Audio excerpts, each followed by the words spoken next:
નમસ્કાર. આજના આ ખાસ સ્પષ્ટીકરણમાં આપ સૌનું સ્વાગત છે. આજે આપણે ખેતીના એક બહુ જ પ્રેક્ટિકલ અને રોજના કામમાં આવતા વિષય પર વાત કરવાના છીએ.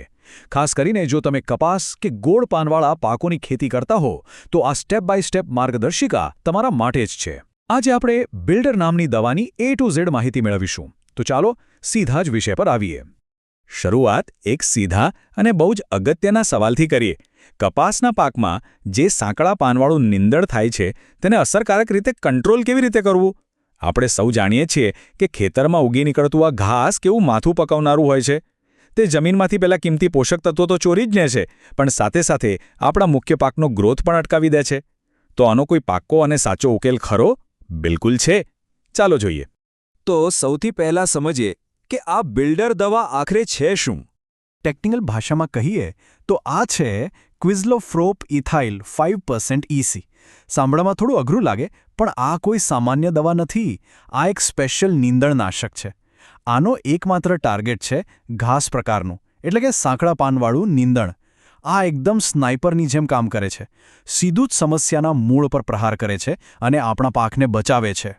કપાસના ખેતરમાં મુખ્યત્વે કયા નીંદણ આપણને સૌથી વધુ હેરાન કરે છે? સામો, મણચું અને ચોખલિયું. આ જિદ્દી ઘાસનો ઉપદ્રવ કેટલો ભારે હોય છે તે આપણાથી ક્યાં અજાણ્યું છે. પણ સારી વાત એ છે કે આ દવા સીધી જ આ ચોક્કસ વનસ્પતિઓને જ પોતાનો શિકાર બનાવે છે. એટલે જ્યારે ખેતરમાં આ પ્રકારનું નીંદણ દેખાય ત્યારે આપણને પાકી ખબર હોય છે કે કયા હથિયારનો ઉપયોગ કરવાનો છે. અને આ પ્રોડક્ટની સૌથી અદ્ભુત વિશેષતા શું છે ખબર છે? તે ગોળ પાનવાળા દરેક પાકમાં વાપરવા માટે 100% સલામત છે. એટલે કે દવા માત્ર પેલા નક્કામાં સાંકડા પાનવાળા ઘાસને જ નિશાન બનાવશે. તમારો મુખ્ય પાક જે ગોળ પાનવાળો છે તેને જરાય નુકસાન નહીં થાય. આ બાબત જ આ દવાને એકદમ ખાસ અને ભરોસાપાત્ર બનાવે છે. આપણે પાકની સુરક્ષા વિશે એકદમ ટેન્શન ફ્રી રહી શકીએ છીએ. હવે આગળ વધીએ અને વાત કરીએ યોગ્ય ડોઝ અને મિશ્રણની. કારણ કે દવાની સાચી તૈયારી કરવી એ બહુ જ અગત્યનું સ્ટેપ છે. ડોઝની વાત આવે ત્યારે એક આંકડો ખાસ મગજમાં ફિટ કરી લેવાનો છે. 300 થી 400 મિલીલીટર. હા, પ્રતિ એકર જમીન માટે 300 થી 400 મિલીલીટર દવાનો જ ઉપયોગ થવો જોઈએ. આ એ પરફેક્ટ માપ છે જ્યાં દવા સૌથી સારું રિઝલ્ટ આપે છે. જો આનાથી ઓછો ડોઝ રાખશો તો પૂરી અસર નહીં થાય, અને વધુ નાખશો તો ખાલી ખોટો ખર્ચ વધશે. એટલે સાચું માપ જ સાચું પરિણામ આપશે.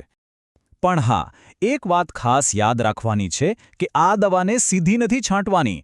બેસ્ટ રિઝલ્ટ માટે આ દવાને 150 થી 200 લીટર પાણીમાં બરાબર મિક્સ કરવી જરૂરી છે. પૂરતા પ્રમાણમાં પાણી હોવું કેમ જરૂરી છે? જેથી ખેતરમાં સ્પ્રે કરતી વખતે દવા એક સરખી રીતે ફેલાય અને દરેક નીંદણના છોડ સુધી પહોંચી શકે. પાણી અને દવાનું આ બેલેન્સ જ ખરા અર્થમાં દવાની તાકાત બહાર લાવશે. હવે આવીએ છંટકાવની સાચી રીત પર. ક્યારે અને કેવી પરિસ્થિતિમાં સ્પ્રે કરવો જોઈએ? અહીં 2 શરતો પર ખાસ ધ્યાન આપવાનું છે. પહેલું એ કે નીંદણ જ્યારે 2 થી 4 પાનના સ્ટેજમાં હોય ત્યારે જ છંટકાવ કરવો. આ એ સમય છે જ્યારે નીંદણ નાનું હોય છે અને સૌથી વધુ નાજુક હોય છે, એટલે દવા તરત જ પોતાનું કામ કરી શકે. અને બીજી સૌથી મોટી શરત, જમીનમાં ભેજ હોવો જ જોઈએ. એકદમ સૂકી જમીનમાં દવા કામ નહીં કરે. એટલે જમીનમાં પૂરતો ભેજ હોય ત્યારે જ છંટકાવ કરો.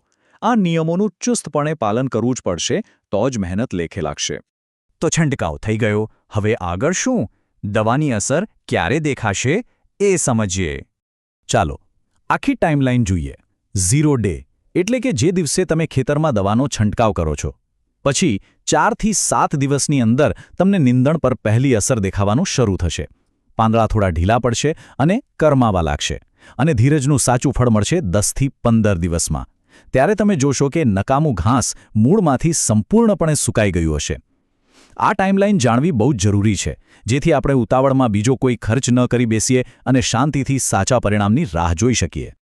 ચાલો હવે અંતિમ અને સૌથી અગત્યના વિભાગ પર જઈએ. આના મુખ્ય ફાયદાઓ શું છે? આ આખી પ્રોસેસ ફોલો કરવાના 3 બહુ જ મોટા ફાયદા છે. પહેલું, તમને નીંદણ પર એકદમ સોલિડ અને સચોટ કંટ્રોલ મળે છે. બીજું, મજૂરીના ખર્ચમાં સીધો જ મોટો ઘટાડો થાય છે, કારણ કે હાથથી નિંદામણ કરવા મજૂરો ગોતવાની કોઈ ઝંઝટ જ રહેતી નથી. અને ત્રીજો અને સૌથી મોટો ફાયદો એ છે કે તમારો કપાસ કે બીજો કોઈ પણ ગોળ પાનવાળો મુખ્ય પાક એકદમ સેફ રહે છે. આ ત્રણેય વસ્તુઓ ભેગી થાય એટલે આપણી ખેતી વધુ નફાકારક અને ટેન્શન ફ્રી બની જાય છે. છેલ્લે એક વિચારવા જેવો પ્રશ્ન પૂછીને આજના આ સ્પષ્ટીકરણને પૂરું કરીએ. આના જેવા ટાર્ગેટેડ અને સાયન્ટિફિક સોલ્યુશન્સનો ઉપયોગ ભવિષ્યમાં આપણા ખેતીના મેનેજમેન્ટ અને મજૂરો પરની નિર્ભરતામાં કેવો મોટો બદલાવ લાવી શકે છે, જરા વિચારજો. આધુનિક ખેતી તરફ વળવું એ હવે કોઈ ઓપ્શન નથી, પણ આજના સમયની સૌથી મોટી જરૂરિયાત છે. સાચી માહિતી સાથે લેવાયેલા નિર્ણયો હંમેશા શ્રેષ્ઠ પરિણામ આપે છે. આજના આ સત્રમાં જોડાવા બદલ આપ સૌનો ખૂબ ખૂબ આભાર.